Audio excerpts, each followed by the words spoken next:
From my home in Kelty to my regional office in Lochgelly, it took me about 10 minutes in the car. Now, to do it by bus, and bus is the only bit of public transport I can, it takes me it adds at least an hour to my journey. I have to get 2 buses, and for the return ticket, I would need a day ticket, and that costs £6.50. The comparison with public-owned loading buses is that I can get from one end of the city to the other end of the city for £1.80, and I can travel all day with a cap of £4.50. How can the Scottish Government address the disparity that exists between different bus companies in different parts of the country? What's stopping the Scottish Government from joining the trailblazers like Estonia and Luxembourg in expanding free public transport for everyone?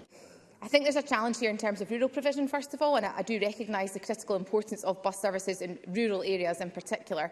And it would be difficult, for example, to compare his experience in Fife with those for people who live in Edinburgh, for example, where there are differing provisions. And I recognise some of the challenges there.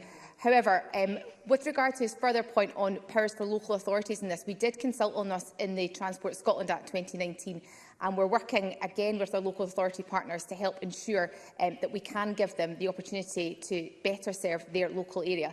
The community bus fund that I mentioned, I think, in response previously, is going to support local transport authorities to improve public transport in their areas, and also it will include £1 million, which has been allocated to the community bus fund.